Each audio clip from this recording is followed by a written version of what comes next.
April 14th, 1865, Washington, D.C. The war is over. After 4 years of bloodshed, the United States still exists. Barely. More than 600,000 men are dead. Cities have been burned. Families have been shattered. And the man who held it all together sits in a theater watching a play. He looks tired. Older than his 56 years, the lines on his face tell the story of every decision, every death, every moment he chose to keep going when others would have quit. In a few hours, he will be gone. But the nation he saved will remain. This is the story of Abraham Lincoln, not the myth, the man who refused to let the United States fall apart. Kentucky, 1809. A boy is born in a one-room log cabin. His father is a farmer. His mother cannot read. There is no wealth here, no privilege, no sign that this child will become anything more than another forgotten name in the American frontier. But Abraham Lincoln is different, not because of what he has, because of what he wants. Knowledge. He teaches himself to read by candlelight. He borrows books from neighbors and walks miles to return them. He reads the Bible, Shakespeare, Euclid's geometry. He memorizes passages and recites them while plowing fields. Education, for Lincoln, is not a luxury. It is survival. A way to escape the limitations of his birth. When he is 9 years old, his mother dies. Milk sickness, they call it. A disease from contaminated milk. She dies slowly, painfully. Lincoln helps bury her. He does not speak much about it later in life. But those who knew him said he carried that loss forever. His father remarries. His stepmother Sarah is kind. She encourages his reading. She sees something in him that others do not. Potential. But potential means nothing without opportunity. And opportunities in the early 19th century are rare for boys like Lincoln. He works, splitting rails for fences, laboring on flatboats down the Mississippi River. Odd jobs that pay little and promise less. But Lincoln is watching, learning, observing how people speak, how they persuade, how they lead.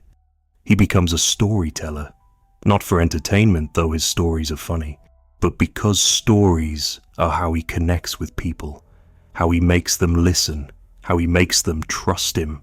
At 22, he moves to New Salem, Illinois, a small town, a fresh start. He works in a general store.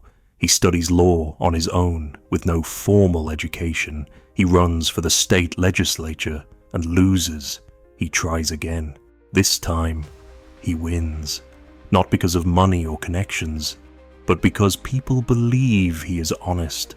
They call him Honest Abe. It is not a joke. It is a reputation he has earned by returning a few cents to a customer he accidentally overcharged, by walking miles to return a book he borrowed. Small acts. But in a world where trust is currency, small acts matter. Lincoln becomes a lawyer, a good one, not because he knows every legal precedent, but because he understands people. He knows how to argue, how to simplify complex ideas, how to make a jury see things his way. But he is not satisfied. Politics pulls him, not for power, but because he sees problems that need solving. He sees a nation growing rapidly, chaotically, violently, a nation where some men are free and others are property.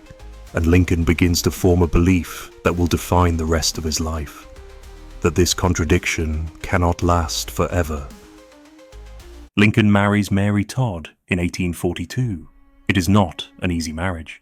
Mary is intelligent, educated, ambitious, but she is also volatile, prone to dark moods. They have 4 sons. Only one will outlive Lincoln. The others die young. Disease, illness, the fragility of 19th century childhood. Each death breaks something in Lincoln. He becomes more withdrawn, more melancholy. Friends describe him as distant, even when surrounded by people. He suffers from what we would now call depression. He calls it the hypo, short for hypochondria, though it is far deeper than that. There are days when he cannot get out of bed, days when the weight of existence feels unbearable. But he keeps moving forward, not because he is strong, but because he has no other choice. In 1846, Lincoln is elected to the U.S. House of Representatives. 1 term, 2 years in Washington. He is unimpressive. He opposes the Mexican-American War, which makes him unpopular back home. He does not run for re-election. He returns to Illinois, returns to his law practice. For most men, this would be the end of the story. A brief brush with national politics, then obscurity. But Lincoln cannot let go of one issue: slavery. He is not an abolitionist, not in the radical sense. He does not believe in immediate emancipation. He does not call for social equality. But he believes slavery is wrong, morally wrong, and he believes it cannot be allowed to spread into new territories. In 1854, Congress passes the Kansas-Nebraska Act. It allows new territories to decide for themselves whether to permit slavery. It effectively repeals the Missouri Compromise, which had restricted slavery's expansion. Lincoln is appalled. He returns to politics, not for ambition, but because silence, in this moment, feels like complicity. He joins the newly formed Republican Party, a coalition of former Whigs, Free Soilers, and anti-slavery Democrats. Their platform is simple: stop the spread of slavery. In 1858, Lincoln runs for U.S. Senate against Stephen Douglas. Douglas is a political giant, charismatic, experienced, well-funded. Lincoln is tall, awkward, with a high-pitched voice and ill-fitting clothes. On paper, it is not a contest. But Lincoln does something unexpected. He challenges Douglas to a series of public debates. 7 debates across Illinois. Thousands attend.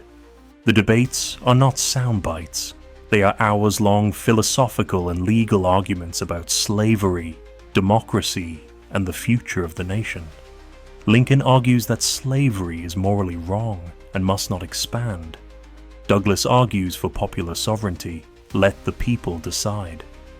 Lincoln loses the Senate race, but he wins something more valuable: a national reputation. People across the country read transcripts of the debates. They see a man who can argue with clarity, conviction, and reason. A man who does not resort to insults or demagoguery. A man who believes in something. 2 years later, the Republican Party nominates Abraham Lincoln for President of the United States. He is not their first choice. He is a compromise candidate, less radical than others, more electable, but he is also something else. A man who has never held executive office, a man with no military experience, a man about to inherit a nation on the verge of collapse. November 6, 1860, Abraham Lincoln is elected president. He does not win a single southern state. His name does not even appear on the ballot in 10 states. He wins because the opposition is divided. But the South does not care about the details. They see a man who opposes slavery's expansion, and they see an existential threat. South Carolina secedes in December, before Lincoln is even inaugurated. Mississippi, Florida, Alabama, Georgia, Louisiana, and Texas follow. They form the Confederate States of America. They elect Jefferson Davis as their president. They seize federal forts and arsenals, and they wait to see what Lincoln will do. Lincoln's inauguration takes place on March 4th, 1861. The mood in Washington is tense. There are rumors of assassination plots. Extra security surrounds the Capitol. Lincoln delivers his first inaugural address. He does not threaten the South. He pleads with them. "We are not enemies, but friends," he says. "We must not be enemies." But words at this point are not enough.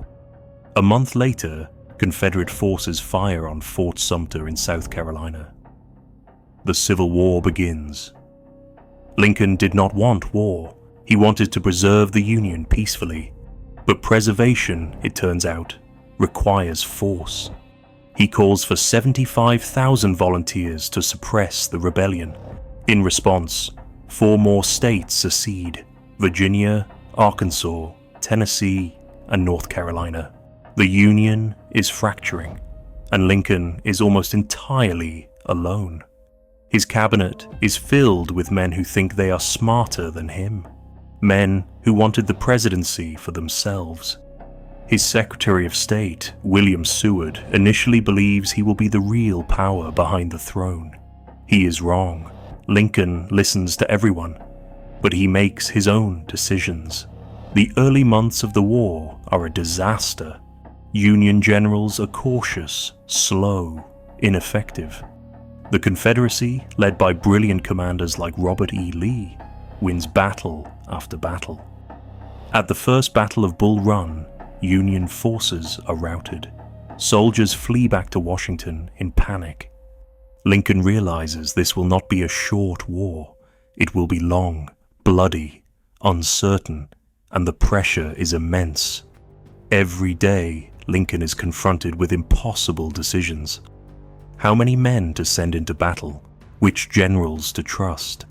How to keep the border states, Maryland, Kentucky, Missouri, from seceding? He suspends habeas corpus, allowing the arrest of suspected Confederate sympathizers without trial.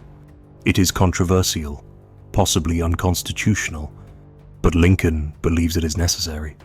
Are all the laws but one to go unexecuted, he asks, and the government itself go to pieces, lest that one be violated?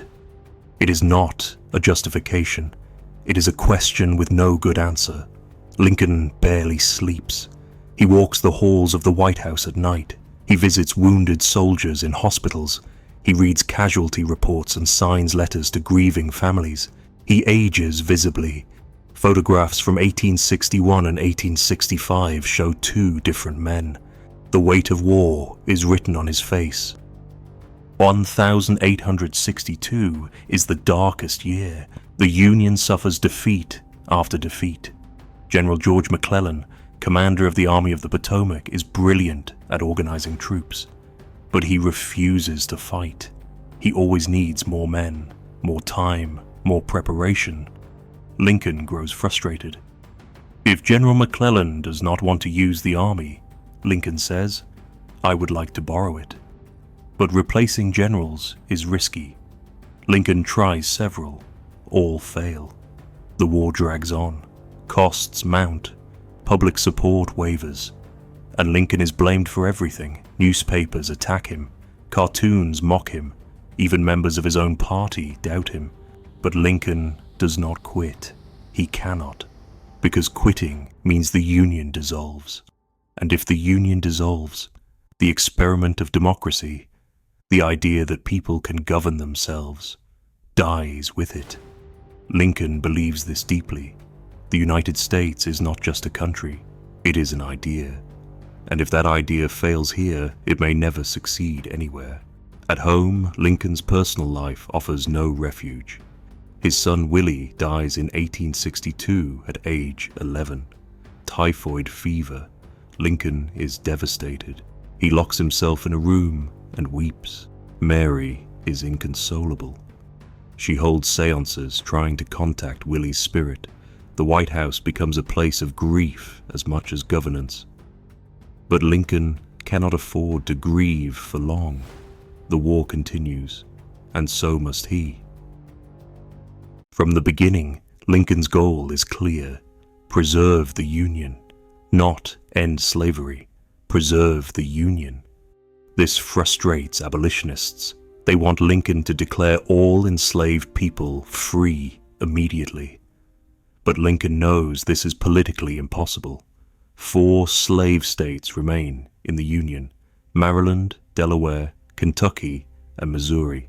If he frees enslaved people by executive order, those states might secede, and the war could be lost. So Lincoln waits. He navigates carefully, but privately, he is moving toward a decision. He begins to see emancipation not just as a moral issue, but as a military one. Enslaved people are being used to support the Confederate war effort. They grow food, they build fortifications, they free white men to fight. If Lincoln frees them, it weakens the Confederacy, and it reframes the war, no longer just about union, but about freedom. In the summer of 1862, Lincoln drafts the Emancipation Proclamation. He shares it with his cabinet. Some support it. Others are horrified, fearing it will cost Lincoln the next election. Secretary of State Seward advises caution. Wait for a Union victory, he says. Otherwise, it will look like desperation. Lincoln agrees. He waits. On September 17th, 1862, the Battle of Antietam takes place in Maryland.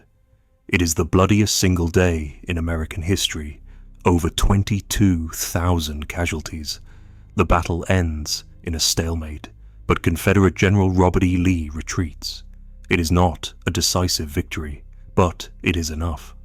5 days later, Lincoln issues the preliminary Emancipation Proclamation.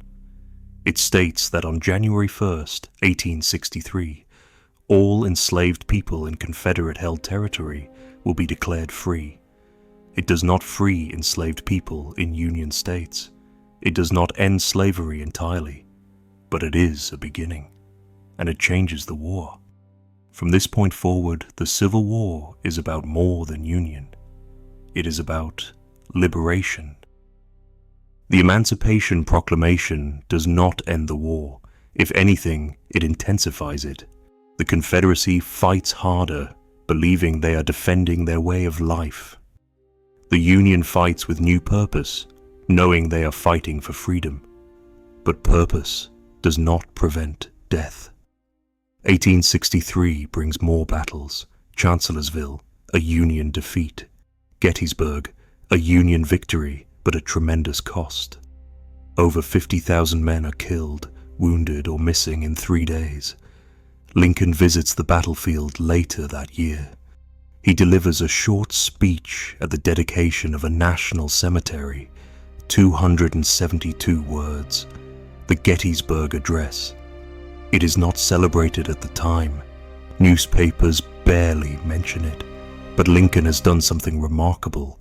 He has redefined the war.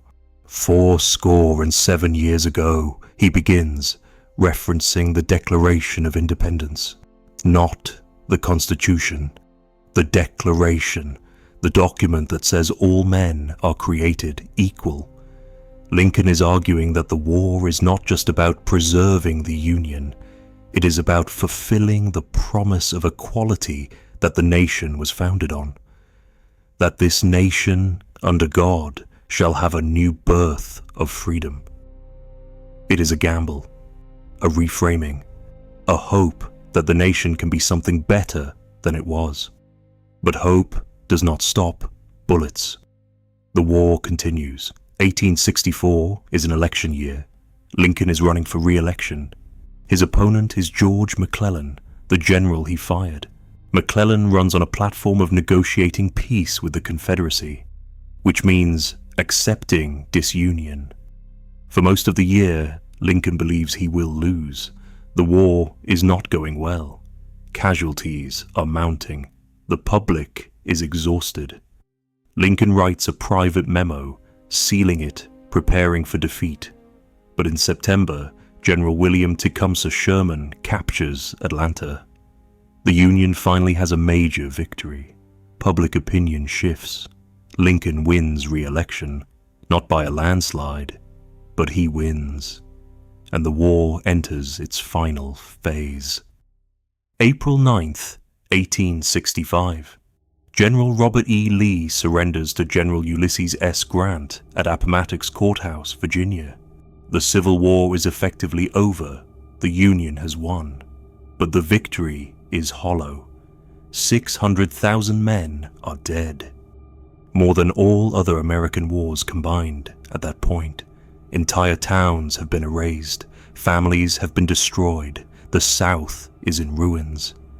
Lincoln does not celebrate. He is relieved, exhausted, but not triumphant. He begins planning for reconstruction, for reuniting the nation. He does not want vengeance. He wants reconciliation.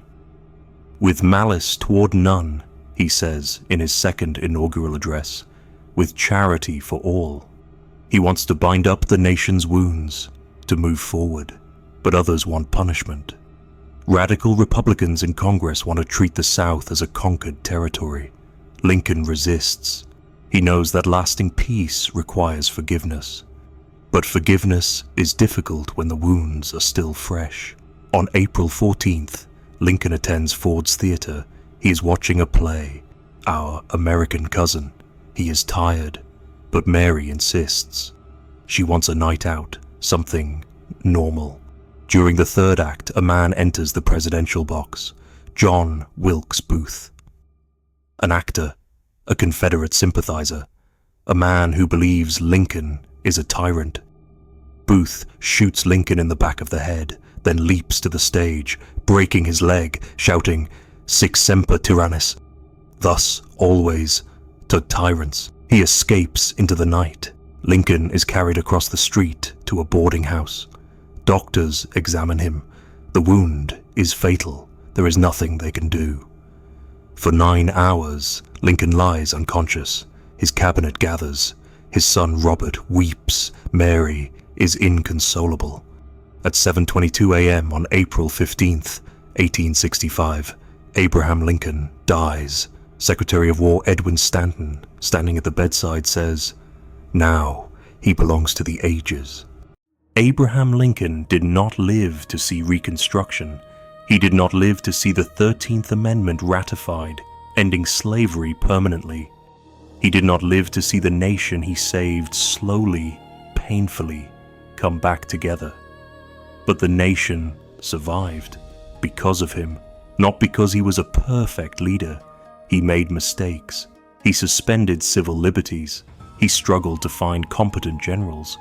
He moved slowly on emancipation when others wanted him to move faster, but he refused to let the United States fall apart. He held the country together when every force was pulling it toward disintegration. He turned a war to preserve the Union into a war to end slavery. And he did so, knowing it might cost him everything. Lincoln believed in democracy, not as an abstraction, but as a lived reality. He believed that people, imperfect as they are, could govern themselves. And he believed that belief was worth fighting for. The United States after Lincoln was not perfect. It still is not. The promises of equality and freedom remain unfulfilled in many ways. But they remain promises, and they remain because Lincoln refused to let them die. He could have negotiated peace. He could have accepted disunion. He could have let the Confederacy leave and avoid further bloodshed, but he did not, because he understood that some things are worth the cost, that a house divided against itself cannot stand, that freedom is meaningless if it does not apply to all. Lincoln's legacy is not a monument. It is the nation itself, flawed, fractured, but still standing, still striving, still trying to live up to the ideals he believed in. He did not live to see it, but he made it possible, and that is enough. There is a photograph of Abraham Lincoln taken in February 1865, 2 months before his death. He looks old, worn, hollowed out by 4 years of war. But there is something else in his eyes. Not triumph, not relief, just quiet endurance. The look of a man who has carried an unbearable weight and refused to set it down. Lincoln once said, "I claim not to have controlled events, but confess plainly that events have controlled me." It was not modesty, it was honesty. He did not seek the war. He did not want the burden of holding a nation together, but it came to him, and he bore it until he could not anymore. This is the story of Abraham Lincoln, not a myth, a man who refused to let the United States fall apart, even when it cost him everything. This has been Echoes of greatness. If you enjoyed this story, make sure to like, comment, and subscribe for more powerful tales like this one. Tell us in the comments, was Abraham Lincoln remembered as a great leader because of his victories, or because of the weight he was willing to carry alone? Your engagement helps us bring you more stories every week.